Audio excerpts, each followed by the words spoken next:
Right. Thank you very much. I'm going to start by welcoming Jacques and asking Jacques, you've been here in the Free State capital now for a couple of days, Jacques. Just tell me, how's it been so far here in Bloemfontein? Yeah, no, Rayan, it's been good. It's nice to be on the field again and nice to see the players again and to coach again. I said to the players on Monday, the last time I've been on a rugby pitch was the Wednesday before the World Cup final. Not in a rugby, but with a Springbok environment where you actually made plans, plan the training session. The franchises were good enough to give us some coaching opportunity with them, which was nice. But it's always just a little bit, which we are very thankful for, because we didn't have a lot of opportunity. But now it was fantastic around, so, and there's a nice energy around, you know, for the guys who haven't seen each other for such long time. Fantastic. Jacques, if I just may, just to pause before I move on and open the floor for questions, just a little bit of housekeeping, and that is according to our media advisory, media would be able to use Jacques for today, obviously, for immediate usage, and Jesse, which we'll use in the later portion of our briefing. Jesse will be embargoed tomorrow. So in terms of the very brief run order, we will pose all our questions to Jacques first, and then go to Jesse, so that there's a definite pause, and Jesse is embargoed for tomorrow. Right, we go to our first question, and Morgan Peak. Morgan, hello, and to who's your question? Thank you. Hi, Ray, it's to Jacques. Jacques, welcome back to Bloem, old stomping ground. When the rest of your players start arriving, are you guys going to be doing a planning or a warm-up session or a contact session against the Cheetahs, just so that you guys can bond as a bit of a group before you're going into the tests? Yes, good question. We haven't planned one, but it's not something that's off the cards. I think. I don't know their schedule, to be quite honest. I know they're busy preparing and have preparation games and warm-up games for the Currie Cup that's starting very soon. So I'm not sure, but it's definitely something. And why I'm saying that, we probably, as we get players in currently we might have no locks. We might have 3 loose forwards. We might not have fly-offs. As they come in, when the competition finished, we might not have a full team to play against them. So that's why I'm saying the moment we see we can field actually a full team and we've got all the positions covered, you know, we can maybe have a training session against them if their program ties into our program. So it's something that currently we don't have planned, but it's definitely something that we can set up if their program permits and if we have all the necessary numbers to cover all the positions. Thank you, Jacques. And the next question goes to Craig Ray in Cape Town.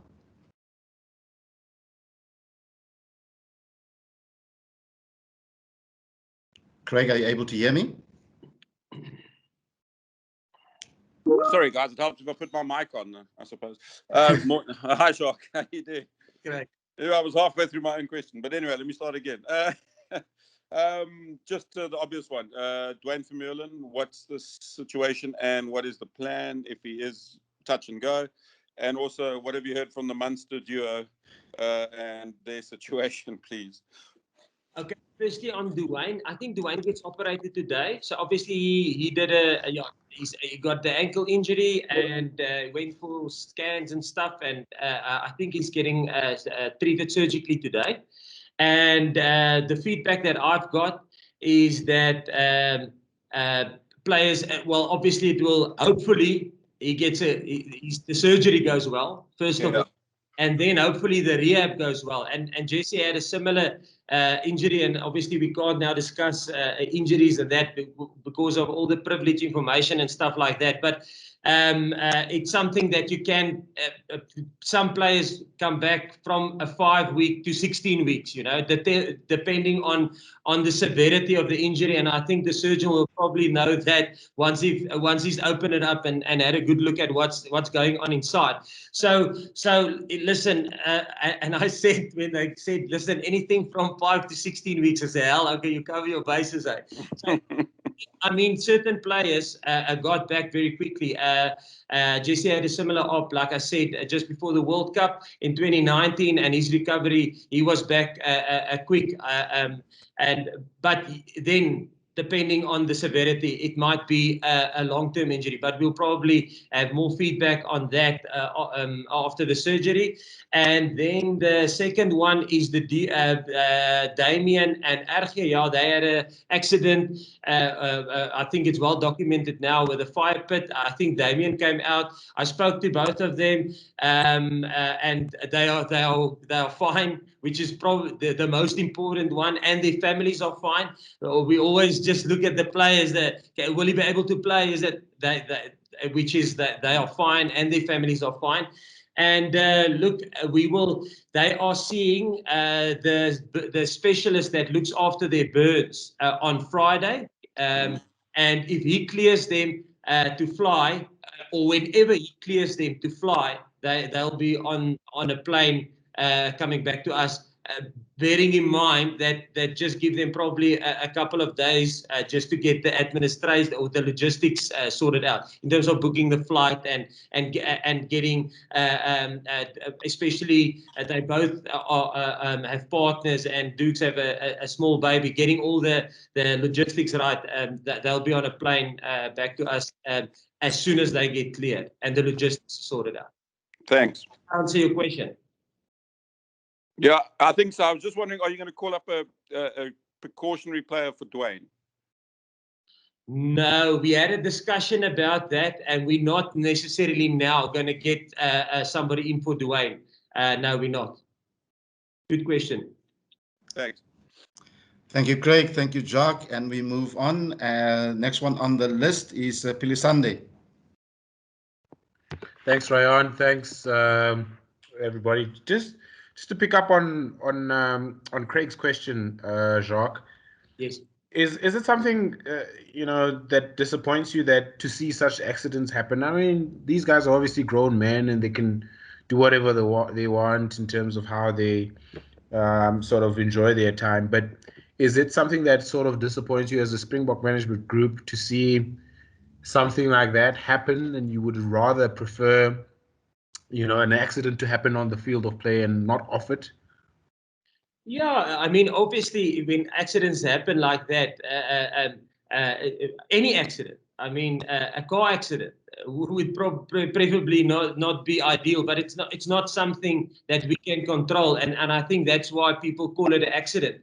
And for me, being an island, I understand what. So to put it in context, it rains a little bit more in Ireland than in South Africa, and even in Ireland, when I was there, if you wanted to use wood fire and braai on a wood fire or sit in front of a wood fire like we do in South Africa, if you miss home a little bit, I did the same. I took a little bit of petrol, throw it on top of the wood and light it, because otherwise the wood is wet, so you can't get it burning. So I guess I did it the same way everybody does it, like that over there. And yeah, accident happened, and they explained it to me, and it makes perfect sense, when you put fire on and the fire just ran up into the canister, and the canister fell and the petrol spilled over their legs, but it's superficial burns. It's not, and thank goodness for that. I've worked in a burns unit as a physio for 3 years, so I understand the pain. And I said to them, listen, I understand the road that you guys are going to walk now, and good luck with that. But luckily, like I said, it's superficial. So to answer your question on that's why they call it accident. It's very unfortunate, and I feel for them. It could have been way worse. There could have been kids that have caught fire. You know, accidents happen like that. So I'm just thankful that they are fine, and it's not going to be a lasting, or it's not going to be a deep scarring thing, and they're going to get through it. And is it ideal for us as the head coach? No, I would have loved them to be fine and to train and all that, but unfortunately, it's an accident and it happened, and we just have to try and now make plans to get them into the mix as quickly as possible. With looking after their welfare and their well-being, obviously, yeah.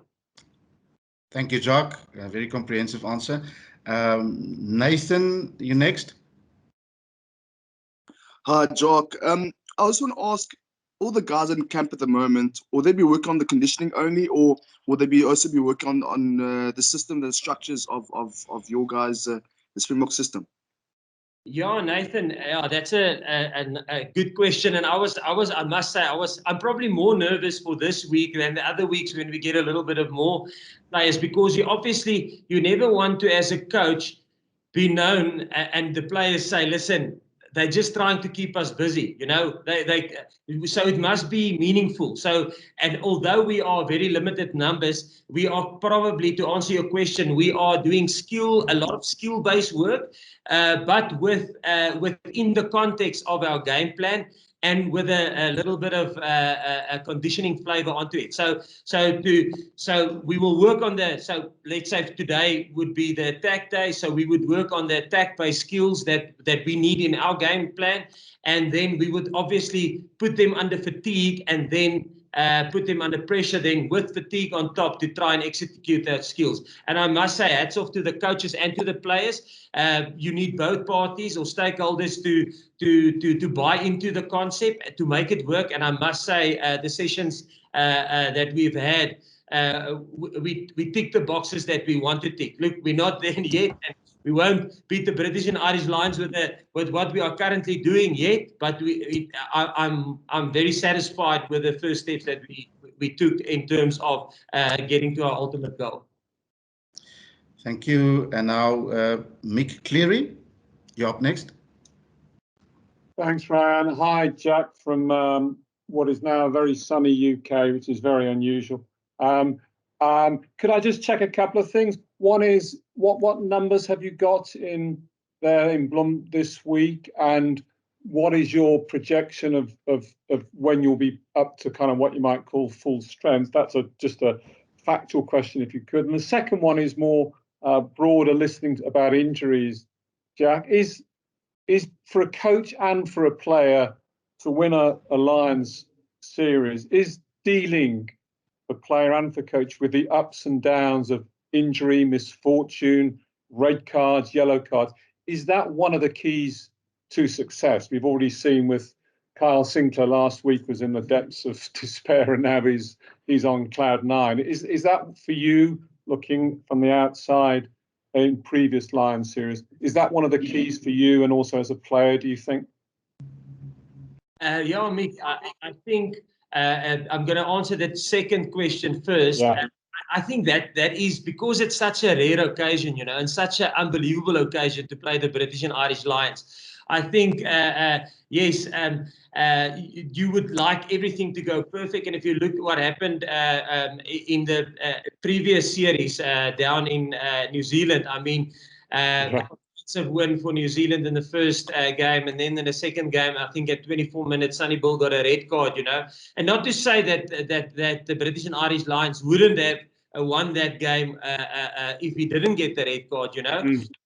But I think it puts some pressure on both teams, you know. Normally, the team that still has the 15 think it's going to be a little bit easier. The team that got the yellow, the ramp up the intensity. But they snuck that win. And like you say, I mean, destiny sometimes is a thing we can't control. The destiny of getting injuries, the destiny of getting cards. But we're going to give destiny a hell of a go in terms of, we know that discipline is going to be massive. We have identified that, and that's the nice thing of almost latching onto your first question, is the nice thing of the time that we have now. We've got very limited numbers. We've basically just got our Japan-based players, and when will we be up to full strength is on the 27th of June. We will be on. We will have everybody available to us. So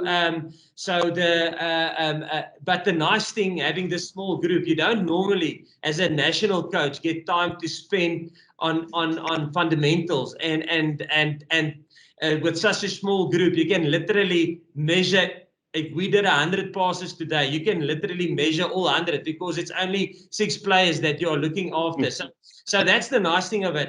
And we've identified this time to give Destiny a bit of a go, you know, in terms of our conditioning, in terms of our strength work, in terms of our accuracy when it comes down to breakdown, tackle entries, to try and be as accurate as possible in terms of our execution of our fundamentals. And if you think now, where does the red and yellow cards probably predominantly more happens on tackles and tackle entries, and then at the breakdown also with breakdown entries. So it's we've identified that, and I must say we are working hard on that to try and like I say, give Destiny a hell of a crack. We can't control it, but we can give it a crack at least. Thank you. Thank you, Jacques. And next question goes to Asfaq Mohammed in Cape Town. Asfaq? Hi, Jacques and Jesse. Jacques, you spoke about the injured duo or the Munster Fire duo. You said that they will fly to South Africa once they're cleared by the specialists. But how confident are you that they'll be able to play in that first test against Georgia or be ready for that first test?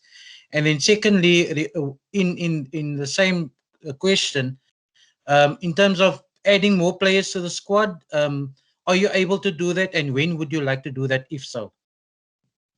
Your first question, yeah, on the Burns one, I look.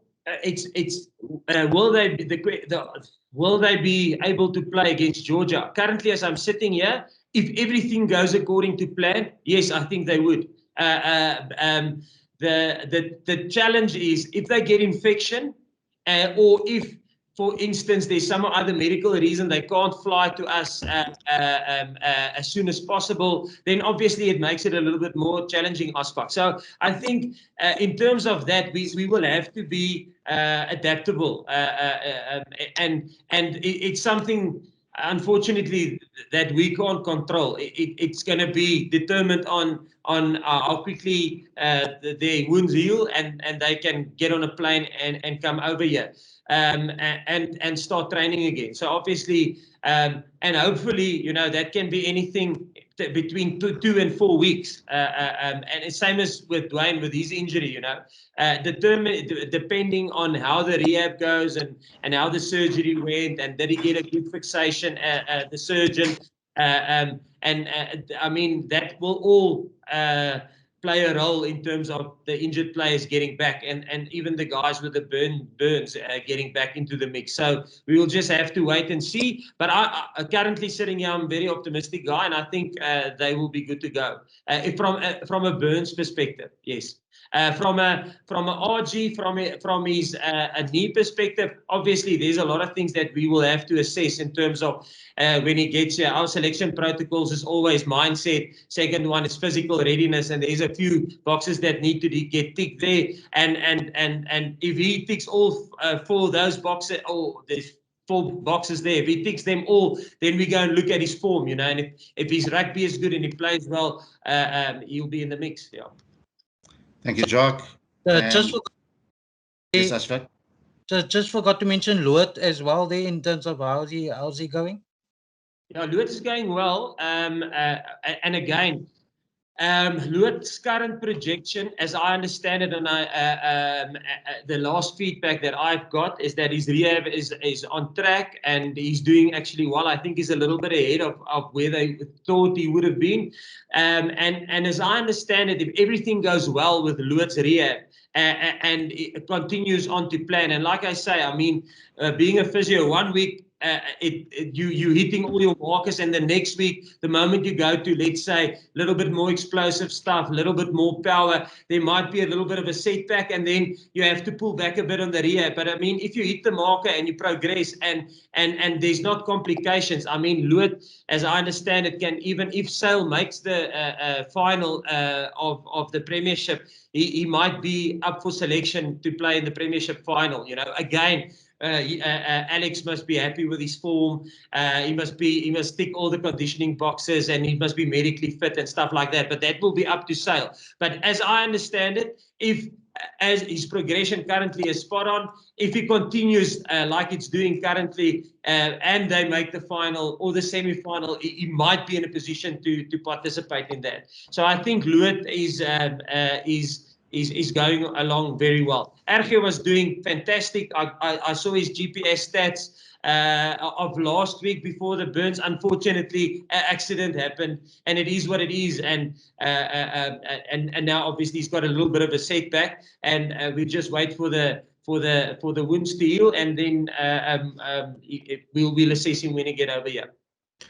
Thank you, Jacques. Moving on swiftly, we go to Ben Ransom. Good afternoon. Yes, hello, this is Ben Ransom from Sky Sports in the UK.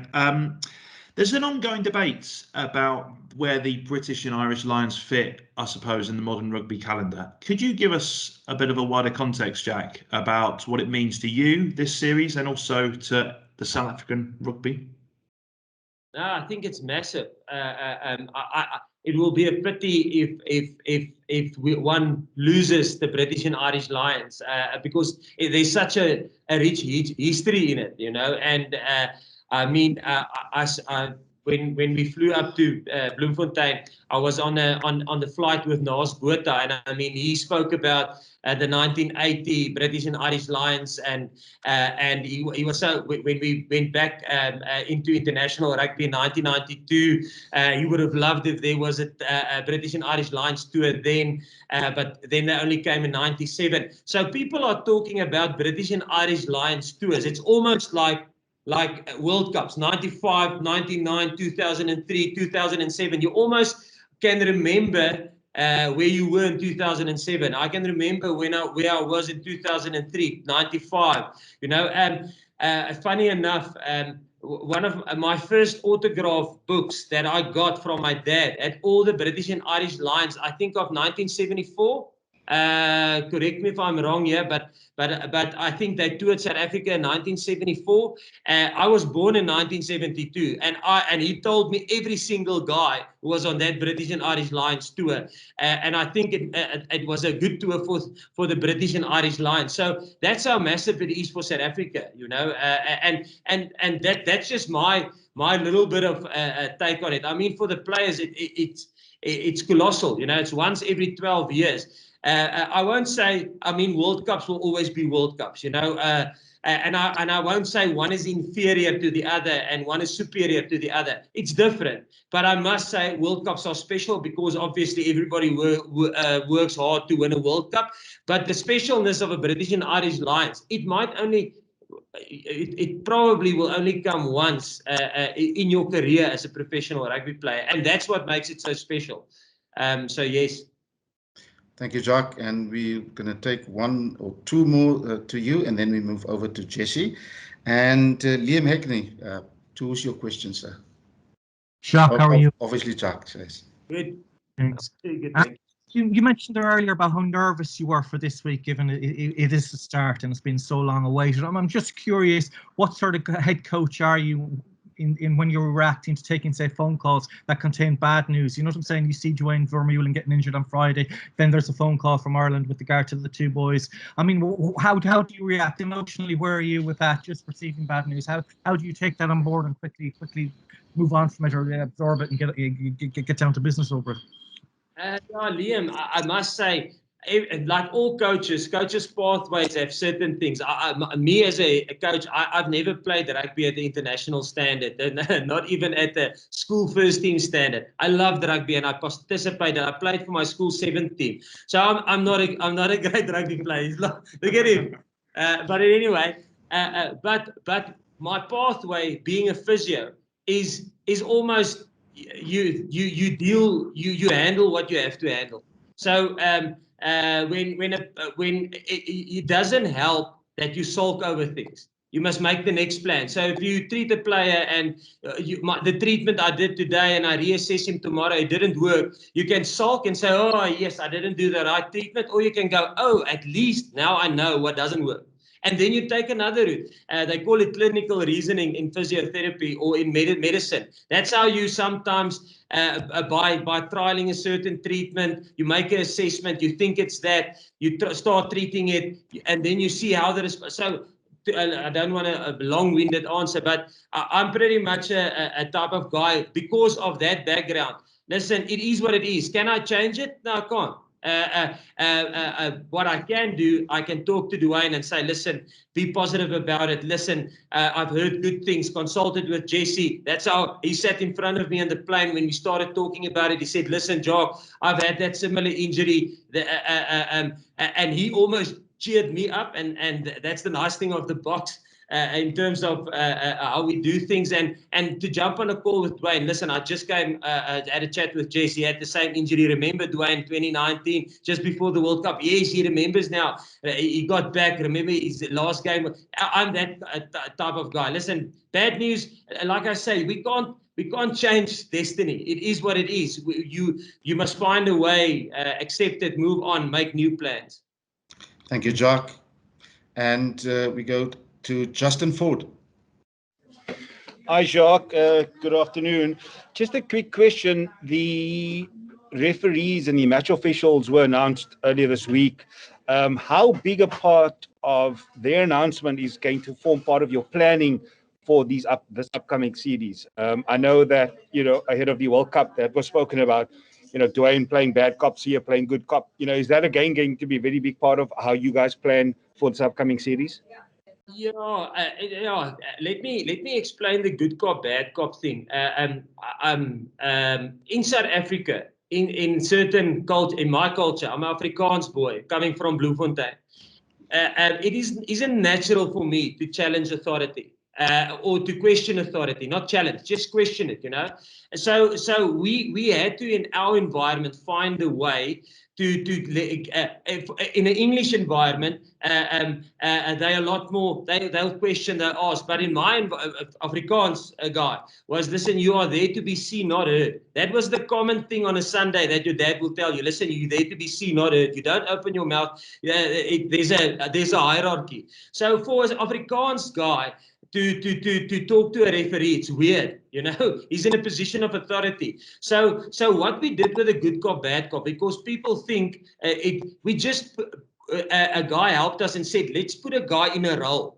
If I'm the bad cop, I'm the guy that's going to question, and that was almost what we did. So you almost put on a suit. I'm going to be the cop for today, or I'm going to be the encourager of today, to get guys to get to almost put on a suit, and you're an actor. You play a role. Your role is to be a bad cop. Your role is to if things at the breakdown is not going well, that you actually that you ask. You must find a solution. That's what a bad cop does. A good cop, and it's not only to the referee, it's to the player. A good cop is, listen, when somebody did a great clean out or a good tackle, be the guy to encourage him. Yeah, well done.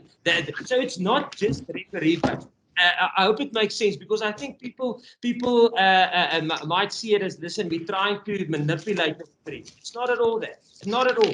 It is just for us to get certain players who's not. It's not our style to challenge authority, and not to challenge, to ask a question, or to tell your buddy, listen, if I'm the bad cop of the breakdown, I must make sure that the breakdown gets run today in the manner that we want to run it. And that's almost the good cop, bad cop. And your question in terms of the referees, no, listen, it won't change. We know that the referees are there to make sure that the game is safe. We must work with them in creating a spectacle. Rugby is a game of contests. That's why we love rugby. I mean, it's probably, there's 160, 100, 200 or 600 contests in a rugby game. And that's the beauty of it. And that guy has to officiate on every single contest. Was that fair? Because that's where the gold lie in rugby, I would say. So, and we know that we have to be accurate there, you know, from a safety point of view and from delivering a product there, you know. You want to go for a poach and you want to be legal, because if you get that turnover, that's the golden 10 seconds that there's unstructured defense where you can actually find some space. So listen, we will always operate like that, and so I think yeah, it won't influence the way we will play or do our planning. Obviously, every single coach will look at trends on the referees. Certain referees have certain trends, and to be honest, we haven't even we've not even started with that, or we haven't even looked at their trends. But we will definitely, like Warren and the Lions would do as well.